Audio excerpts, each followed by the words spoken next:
오늘은 룻기 두 번째 시간입니다.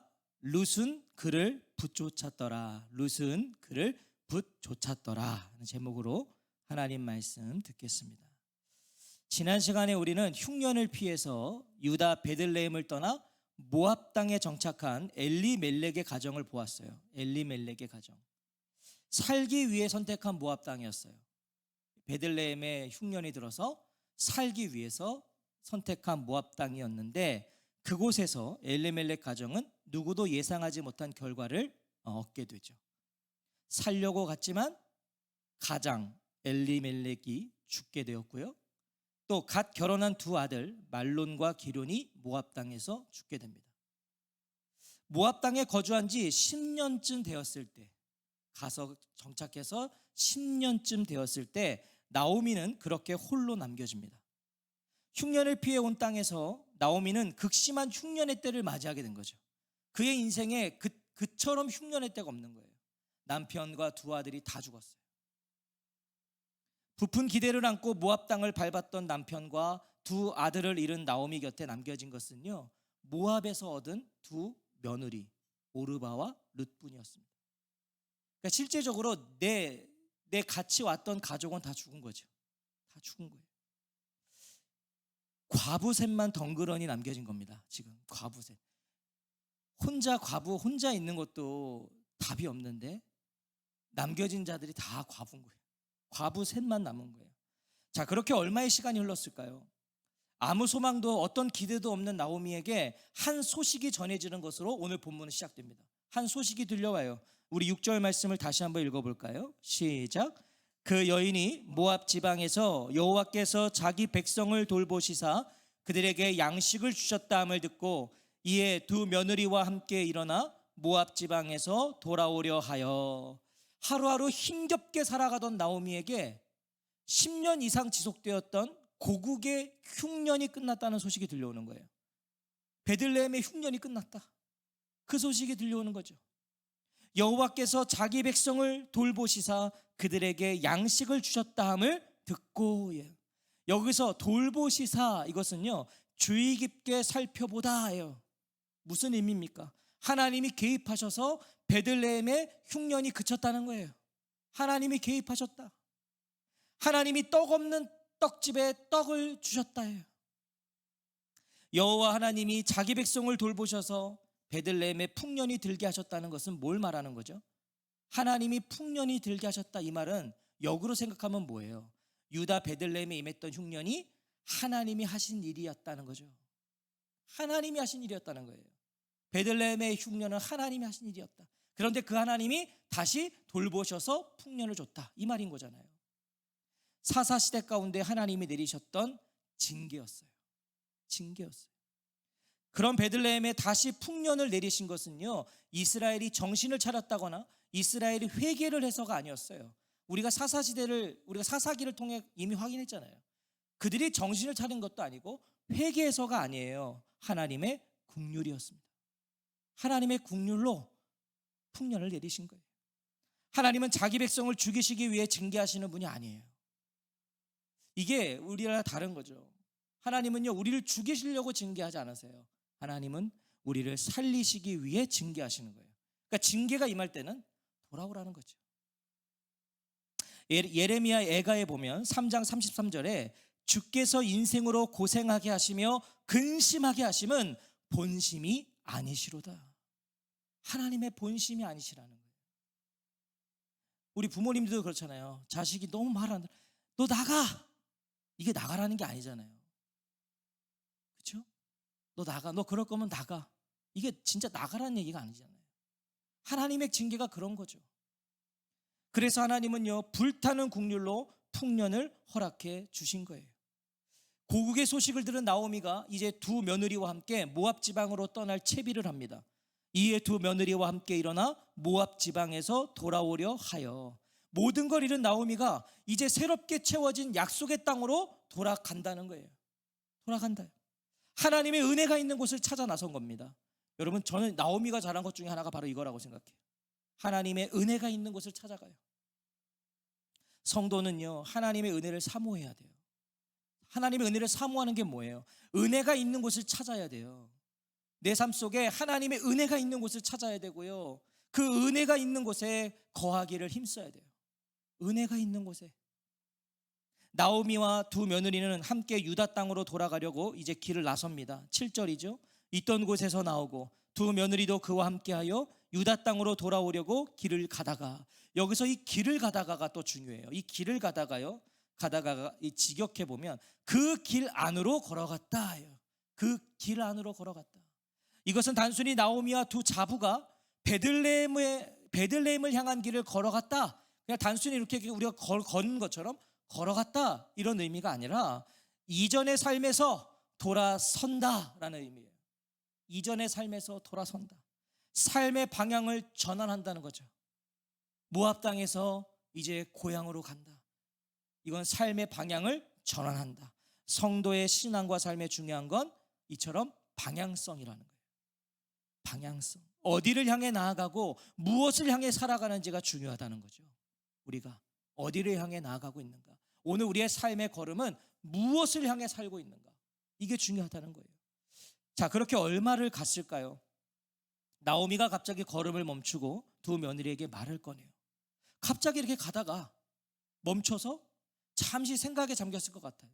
나오미가 잠깐 생각에 잠기더니 며느리에게 말을 꺼내는데 그게 8절과 9절입니다. 우리 8절과 9절 같이 읽겠습니다. 시작. 나오미가 두 며느리에게 이르되 너희는 각기 너희 어머니의 집으로 돌아가라.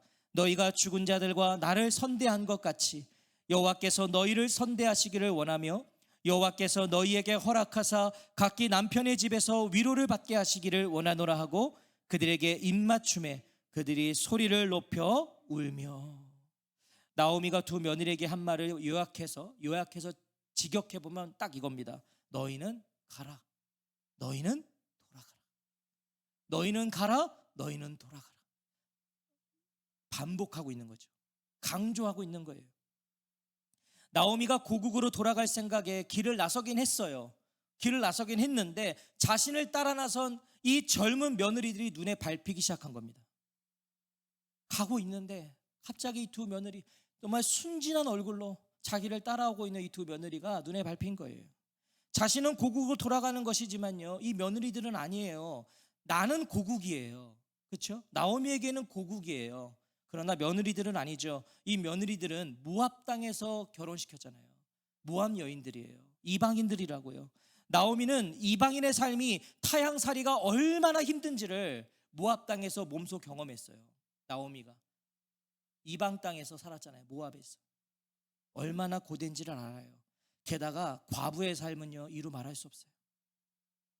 그런데 베들레헴으로 가면 이제 이 두 며느리는요, 자신이 모압 땅에서 겪었던 그 모진 삶을 살아야 돼요. 이제 입장이 바뀌어서 이 며느리들은 가면 이방인이에요. 과부예요. 힘든 삶을 살아야 돼요. 특히 모압은 어떤 족속입니까? 여호와의 총회에 영원히 제외된 족속이에요. 그러니까 이스라엘로 가면 이건 환영을 못 받는 사람들이죠. 고통스러운 삶은 불보듯 뻔한 거예요. 이 두 며느리는. 그러니까 따라오지 말고 모압 땅에 머물라는 겁니다. 너넨 따라오지 말고 여기서 살으라는 거예요. 친정으로 돌아가라는 거예요. 나오미는요, 자부들의 행복을 바란 겁니다. 행복을. 물론 나오미 자신을 생각하면, 자기를 생각하면 이 두 며느리들과 함께 돌아가는 게 좋아요. 왜냐하면 나이가 들었어요. 나오미는 이제 늙었다고요. 그리고 과부입니다. 나오미가 살아갈 수 있는 길은요, 이 두 며느리의, 이 젊은 며느리들의 봉양을 받는 것밖에 없었다고요. 자기를 생각하면. 하지만 나 살겠다고 이 착한 며느리들의 앞길을 막을 수는 없던 거예요. 나오미는 너희들이 죽은 너희 남편들과 나를 한결같이 사랑해 주었으니 여호와께서 너희를 선대하시기를 원한다. 이렇게 축복해 줍니다. 너희들이 나를 선대했으니까, 너희들이 나의 아들들을 선대한 걸 내가 아니까 여호와가 이제 너희들을 선대해 주시기를 원한다. 여기서 이 선대는요, 우리에게 굉장히 익숙한 히브리어가 있어요. 우리 히브리어 잘 모르시잖아요. 그런데 익숙한 히브리어가 있어요. 헤세드. 들어보셨죠? 헤세드. 은혜, 인애, 자비, 긍휼이란 뜻입니다. 은혜, 인애, 자비, 긍휼. 받을 만한 가치도 없는데 베푸시는 하나님의 은혜를 말하는 거예요. 가치가 없는데 베푸시는 은혜. 이걸 이 헤세드를 직역해 보면 이런 의미입니다. 약한 자가 곤궁에 처했을 때 강한 자가 그럴 의무가 없음에도 불구하고 자발적으로 보이는 충성. 다시요. 약한 자가 곤궁에 처했을 때 강한 자가 그럴 의무가 없음에도 불구하고 자발적으로 보이는 충성. 이게 헤세드예요. 일반적으로 충성은 뭐죠? 약자가 강자에게 보이는 헌신의 표시예요. 세상에서는 약자가 강자에게 충성하는 거예요.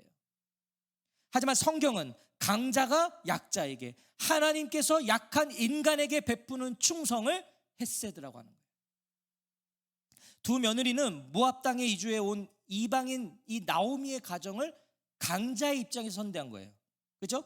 이 두 며느리는 모압인이니까 이 나오미 가정에 왔을 때 이들과 결혼해서 같이 산 거는 모압인들이 선대한 거잖아요. 자기들이 강자였어요. 선대해 줬어요. 나오미는 그런 며느리들의 선대를 하나님이 이제 동일한 선대로 갚아주시기를 기도해 준다고요. 우리는 여기서 나오미의 신앙을 엿보게 돼요. 나오미의 신앙. 나오미는 하나님의 헤세드를 지금 믿고 있어요. 그렇죠? 하나님이 너희들에게도 헤세드를 베푸시기를 기도한다. 하나님의 헤세드를 믿고 있어요. 그리고 하나님은 이방인들에게도, 이 모압 여인들에게도 선대를 베푸실 수 있는 하나님이라는 걸 또 믿고 있는 거예요. 이방 땅에도 하나님은 은혜를 베푸실 수 있다. 대단한 믿음인 거죠, 당시에. 그래서 두 며느리에 대한 하나님의 선대를 기도해 줍니다. 나오미는 이어서 이 두 며느리에게 각각 새 남편을 만나서 행복한 가정을 이루도록 하나님이 돌보아 주시기를 기도해 줘요. 대단한 거예요, 이 어머니, 시어머니. 새 남편 만나라는 거예요. 행복한 삶을 살 수 있도록 하나님이 너희들을 도와주시기를 기도하고 있어요. 정말 자부들의 행복을 진심으로 바란 것이죠. 나오미는 이런 자신의 마음을 전한 후에 이별, 작별에 입맞춤을 합니다. 그들에게 입맞춤에 그들이 소리를 높여 울며. 기약 없이 헤어져야 하는 이별이죠. 사실 여기서 이제 헤어지면 이제는 못 만나는 거죠. 그 이별 인사에, 그 작별 인사에 나오미와 오르바와 룻 모두가 오열하며 끌어안고 우는 거예요. 나오미도 막상 이 두 며느리를 보내려니까 자신의 삶이 막막했던 거죠. 자기도 이제 막막한 거예요. 이제 정말 혼자가 되는 순간이잖아요. 이 며느리들 가면 나 이제 진짜 혼자인 거예요. 두 며느리도요 그걸 알았어요. 자기들이 떠나면 이 어머니, 우리 시어머니는 이제 혼자야. 이 며느리도 그거 알기 때문에 그래서 아프고 시리고 슬펐던 거예요. 그래서 정말 펑펑 운 겁니다. 이 세 사람이 펑펑 울었어요. 한참을 운 후에 두 며느리가 울먹거리는 목소리로 이렇게 말하죠. 10절 같이 읽겠습니다. 시작. 나오미에게 이르되 아니니이다. 우리는 어머니와 함께 어머니의 백성에게로 돌아가겠나이다 하는지라. 떠나지 않겠다고 하는 거예요. 지금 오르바와 룻은요 어머니와 시어머니 사이에서 시어머니를 택한 겁니다. 오늘로 우리는 진짜 이해할 수 없는, 여기 우리 여자 성도님들 이해할 수 없는. 자, 나오미가 가라고 그랬어요. 친정으로 가라는 거잖아요. 근데 지금 시어머니를 택했다고요. 시어머니. 이것은요 그동안 나오미와 이 두 며느리의 관계가 어땠는가를 말해주는 거죠. 어떤 관계였는가. 자, 그런데 이때 오르바와 룻이 한 말이 좀 특별해요. 특별한 말을 해요. 우리는 어머니와 함께 어머니의 백성에게로 돌아가겠나이다 라고 그래요. 자, 자신들도 돌아가겠다고 그래요. 자, 이게 이상한 말이죠. 나오미 입장에서는 돌아가는 게 맞아요. 나오미는 거기가 고향이니까, 고국이니까, 내 나라니까. 하지만 이 두 며느리는 아니죠. 돌아가는 게 아니에요. 태어나 처음 가는 길이에요. 그런데 돌아가겠다고 그래요, 자기들도. 두 며느리는 모압 사람이에요. 베들레헴에 가면 숱한 마찰과 어려움을 봉착하게 되어 있다고요. 이 며느리들은 모압 여인이기 때문에. 그래서 나오미는 각기 너희 어머니의 집으로 돌아가라고 그랬어요. 가라. 그런데 어머니와 함께 어머니의 백성에게로 돌아가겠다고 그래요. 돌아가겠다는 거예요, 자기들이. 돌아가겠다. 이건 뭐겠습니까? 나오미와 자신들을 지금 일치시키고 있는 거예요. 돌아가겠다. 일치시키고 있어요. 하나가 되어서 평생 함께 살면서 보필하겠다는 다짐을 지금 피력한 거예요. 나오미와 어머니와 우리가 하나입니다. 어려움도 고난도 감내하겠다는 의지였어요. 이런 며느리들의 모습이요 나오미를 더욱 아프게 하지 않았겠어요? 저는 그랬을 것 같아요. 더 마음이 아팠을 것 같아요. 나오미는 좀 더 현실적이고 논리적인 말로 이 며느리들을 설득합니다. 이제 정말 현실을 직시하게 하는 거예요. 논리적으로 너희들이 왜 가면 안 되는지를 말해주는 거죠. 감정적으로 너희들 대응하지 말고 냉정하게 이제 생각해 보자는 겁니다. 11절부터 13절 우리 같이 읽겠습니다. 시작. 나오미가 이르되 내 딸들아 돌아가라. 너희가 어찌 나와 함께 가려느냐. 내 태중에 너희의 남편 될 아들들이 아직 있느냐. 내 딸들아 되돌아가라. 나는 늙었으니 남편을 두지 못할지라. 가령 내가 소망이 있다고 말하든지 오늘 밤에 남편을 두어 아들들을 낳는다 하더라도 너희가 어찌 그들이 자라기를 기다리겠으며 어찌 남편 없이 지내겠다고 결심하겠느냐. 내 딸들아 그렇지 아니하니라. 여호와의 손이 나를 치셨으므로 나는 너희로 말미암아 더욱 마음이 아프도다 하매. 나오미는 며느리들요 내 딸들아 라고 불러요. 내 딸들아 라고 부르면서 정말 진심으로 행복을 바라는 그런 자신의 마음을 전하는 거예요. 그러면서 가지 않아도 되는, 아니 가면 안 되는 이유 3가지를 언급해 줍니다. 너희들이 가면 안 되는 이유 3가지가 있다. 먼저 자신에게는 계대 결혼의 가능성도 없다는 걸 분명히 합니다. 이 계대 결혼, 구약에서는 이 계대 결혼이 있었어요. 계대 결혼은 과부를 보호하고 죽은 형제의 대를 지속시키기 위한 것이었어요. 그래서 신명기 25장 5절과 6절에 보면 형제들이 함께 사는데 그중 하나가 죽고 아들이 없거든 그 죽은 자의 아내는 나가서 타인에게 시집가지 말 것이요 그의 남편의 형제가 그에게로 들어가서 그를 맞이하여 아내로 삼아 그의 남편의 형제된 의무를 그에게 다 행할 것이요 그 여인이 낳은 첫 아들이 그 죽은 형제의 이름을 잊게 하여 그 이름이 이스라엘 중에서 끊어지지 않게 할 것이니라. 그러니까 형제 중에 만약 형이 죽으면 이 아내가 다른 집안으로 가는 게 아니라 동생과 결혼을 해서 형의 대를 이어준다는, 이게 계대 결혼이었다고요. 나오미는 자신의 뱃속에 아들이 하나라도 있다면, 지금 내가 임신을 했다면 그거 가능하겠지만 아니라는 거예요. 베들레헴으로 갈 명분이 있지만 나는 그렇지 않다는 거예요. 더군다나 자신은 이제 늙어서 새로운 남편을 둘 수도 없고 혹 내가 남편이 생길지라 할지라도 나는 늙어서 이미 임신할 수 없다는 거예요. 정말 기적적으로 임신을 한다 해도 그 아이가 자라기를 기다리는 것은 어리석은 일이라는 거죠. 아마 나오미가 혹 임신해서 자녀를 낳아도 그 자녀가 결혼할 나이까지 되면 지금 이 오르바와 룻은 지금의 나오미의 나이가 되겠죠. 그러니까 결혼해도 의미가 없는 거예요. 대를 이을 수 없는 거예요. 무엇입니까? 어떤 소망도 어떤 명분도 없는 일이니까 너희들 돌아가라는 거예요. 지금 저 밖에서 계속 경보음이 울리는데 우리 여긴 아니신 거죠? 한번 확인해 보세요. 네. 굉장히 신경 쓰이는 저는 혹시 여기 우리 차일까 봐. 자, 그리고 무엇보다 여호와의 손이 나를 치셨으므로라고 말해요. 여호와의 손이 나를 치셨으므로. 여호와께서 손으로 나를 치신 것이 분명하다는 거예요. 나오미는 지금까지 당한 고통, 곧 유대 베들레헴에서 흉년으로 당한 고통, 모압 땅에서 남편과 사별한 고통, 두 아들을 앞서 보내고 가슴에 묻은 고통, 텅 빈 상태로 이제 고국을 향해 돌아가야 되는 이 고통, 이 모든 고통이 하나님께로부터 온 것이라고 고백하고 있어요. 이게 나오미의 고백이었어요. 지금 나의 지금까지의 모든 고통은 하나님이 치신 거다. 그런 자신을 따라오면 너희도 고통스러울 테니까 돌아가라는 거예요. 이런 나 같은 인생 따라와 봐야 너희들도 고통받을 거니까 돌아가라. 나는 너희로 말미암아 더욱 마음이 아프도다. 나는 너희만 생각하면 내 마음이 쓰리고 무너질 것 같으니 제발 돌아가라는 거예요. 이런 나오미의 마음이 심정이 이해가 되시죠? 제발 돌아가라는 거예요. 이제 이런 나오미의 마음과 사랑과 배려에 간신히 울음을 참고 있던 두 며느리는요 다시 통곡을 해요. 14절에 그들이 소리를 높여 다시 울더니. 그런 며느리들을 끌어안고 나오미도 통곡을 합니다. 두 번째 통곡을 해요. 한참 울은 이 오르바가 나오미에게 입맞춤을 합니다. 오르바가 갑자기 실컷 울고 이제 나오미에게 입맞춤을 하는 거예요.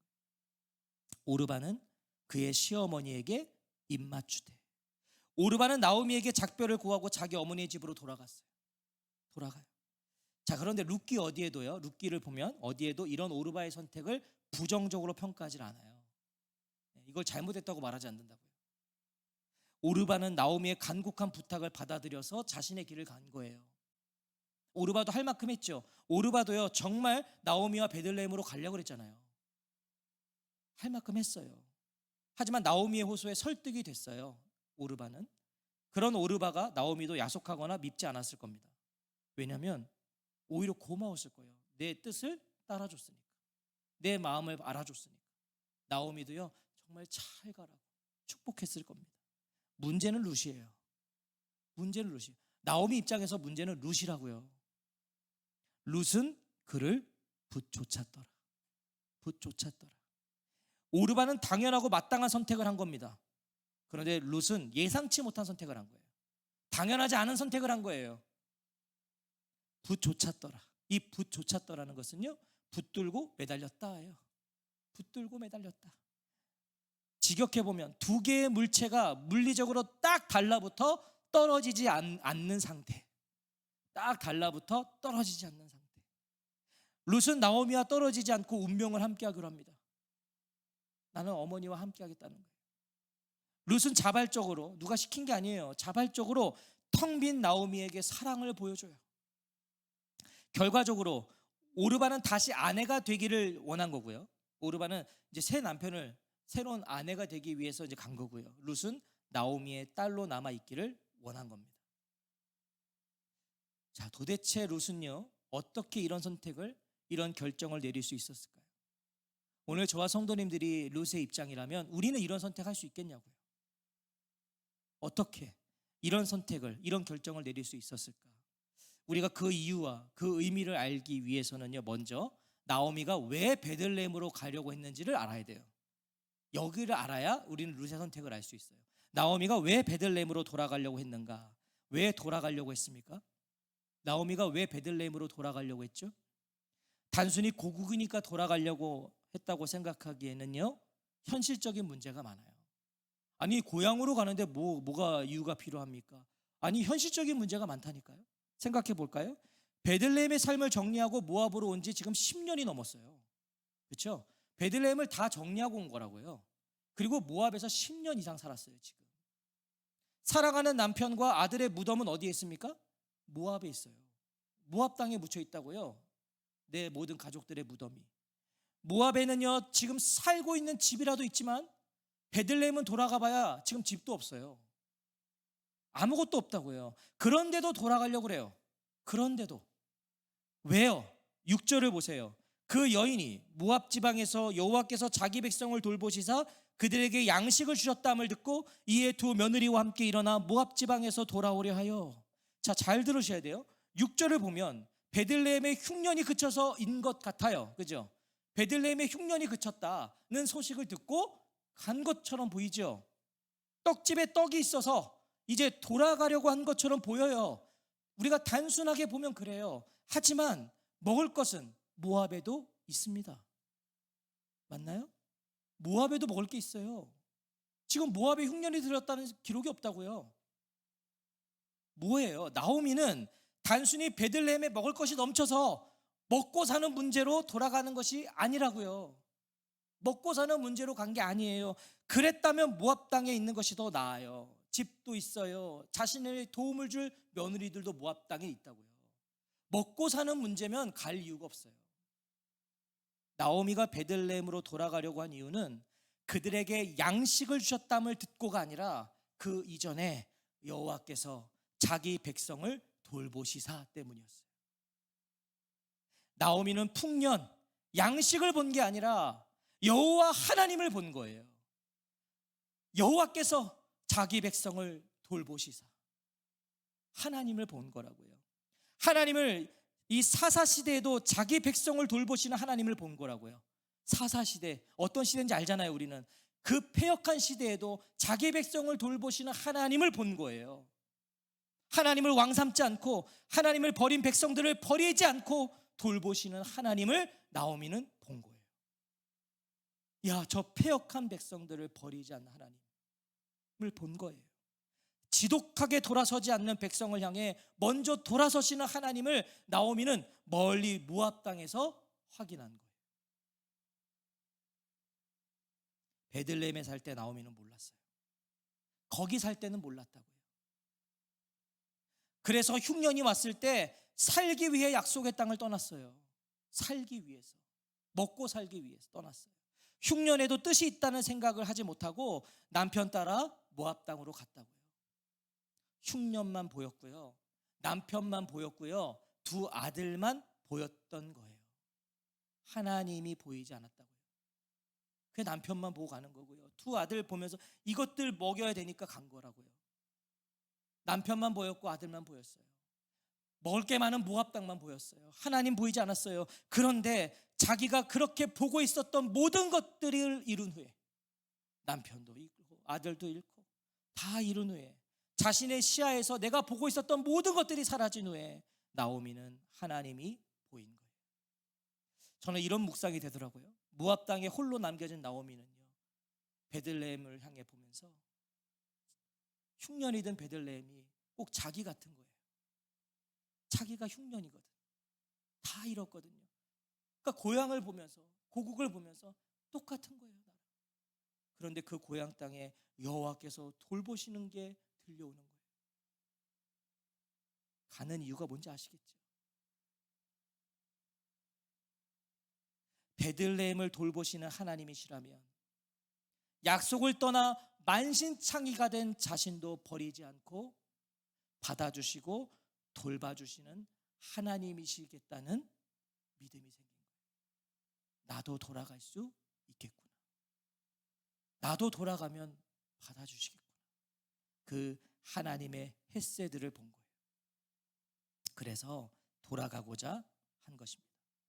룻이 무엇 때문에 나오미를 부쫓았겠습니까? 그럼 룻은 무엇 때문에 나오미를 부쫓았겠습니까? 룻이 나오미를 부쫓았던 이유는 나오미가 바라보는 하나님을 룻도 나오미를 통해 보았기 때문이 아닐까요? 나오미를 통해 나오미가 바라보는 하나님을 룻도 보게 된 것이 아니겠냐고요. 갈 이유가 없음에도, 아니 오히려 가면 여기 모압 땅보다 더 고생할 것이 뻔한데도 가려고 하는 나오미, 자신에게 주어진 모든 고난과 고통마저도 하나님이 주셨다라고 인정하는 그 나오미, 그럼에도 그 하나님께로 돌아가려고 하는 그 나오미, 그 나오미를 통해 룻은 하나님을 본 거예요. 내 모든 고통 하나님이 준 거다라고 말했는데, 근데 그 하나님께로 가는 거예요. 룻은 나오미를 통해 그 하나님을 봤어요. 이해할 수 없는 선택을 하는 나오미를 보면서 룻도 이해할 수 없는 선택을 할 수 있었던 거예요. 나오미를 선택하는 이 이해할 수 없는 선택. 사랑하는 성도 여러분, 룻기는요, 고부간의 사랑을 말하고 있는 게 아니에요. 룻기는 시어머니 며느리의 관계, 그 좋은 관계 그거 말하는 게 아니라고요. 하나님의 사랑, 하나님의 헤세드를 말하고 있는 거예요. 룻은 그를 붙쫓았더라. 룻이 나오미를 붙쫓을 수 있었던 것은 나오미를 붙쫓고 계시는 하나님, 자격 없는 자기 백성을 돌보시며 베들레헴을 다시 먹이시며 약속의 땅을 떠나 모압 땅에서 고통받는 자격 없는 나오미도 다시 돌아올 수 있게 하시는 그 하나님을 보았기에 붙쫓았던 거예요. 그 하나님을 보았기에. 하나님은요, 룻까지도 붙쫓고 계셨던 겁니다. 하나님의 그 계획 속에는 룻도 있었던 거예요. 바로 이 하나님의 붙쫓으심이 오늘 저와 성도님들에게도 다 있어요. 이 하나님의 붙쫓으심. 흉년을 만났다고, 흉년을 지난다고, 떡집에 떡이 없다고 하나님의 붙쫓으심이 사라진 것이 아니에요. 우리는 근데 그렇게 생각하잖아요. 어려운 일이 있으면, 조금만 힘든 일이 있으면 우리는 하나님의 은혜가, 하나님이 나를 은혜 주지 않는다고 생각하잖아요. 아니라고요. 하나님이 돌보시지 않는 게 아니라고요. 필요한 시간이에요. 그 시간이 필요한 시간이라고요. 그분의 뜻이 있는 시간이란 말이죠. 그분의 뜻이. 그러니 하나님을 붙쫓으십시오.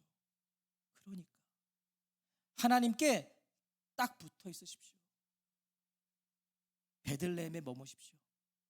여러분, 우리가 지금 룻기 이거 보지만 나오미는 10년 동안 모압 땅에 있었죠. 그럼 베들레헴에 아무도 없었을까요? 있었어요. 그 베들레헴에 머무고 있던 사람들이 있었어요. 그리고 우리는 이제 후에 누굴 봐요? 보아스. 보아스는 베들레헴에 있었어요. 흉년의 때에도 거기 있었어요. 죽었나요? 아니요. 하나님이 죽이지 않으셨다니까요. 거기 있어도 하나님이 죽이지 않으셨어요. 흉년 속에서도 살려내셨다고요. 베들레헴에 머무세요. 이미 모압 땅으로 가셨다면, 혹시 오늘 나오미 가정처럼 이미 모압 땅으로 가셨다면 돌아오십시오. 당장 돌아오십시오. 다시 하나님의 돌보심이 있는 베들레헴, 하나님의 품 안으로 돌아와서 다시 하나님을 바라보고 쫓아가세요. 하나님 쫓아가세요. 하나님이 나오미와 룻을 기다리신 것처럼 저와 성도님들을 기다리고 계세요. 언제나 기다리고 계세요. 그게 하나님의 세대예요. 하나님을 원망하셨어도 괜찮아요. 하나님 앞에 불평하고 계셨어도 괜찮아요. 오늘 다시 그 하나님께로 돌아가시면 돼요. 다시 가세요. 베들레헴으로 가세요. 모압 땅에서 내 인생 왜 이래 하고 있지 마시고 베들레헴으로 가시면 하나님이 돌봐주세요. 너 왜 원망했어? 너 왜 불평했어? 그거를 나무라지 않으시고 받아주신다. 그 하나님의 헤세드가 오늘 이 밤에 우리를 기다리고 계세요. 있는 그 자리에서 그 상태 그대로 그 주님 붙 쫓으십시오. 그 은혜가 있으시기를 주의 이름으로 축복합니다.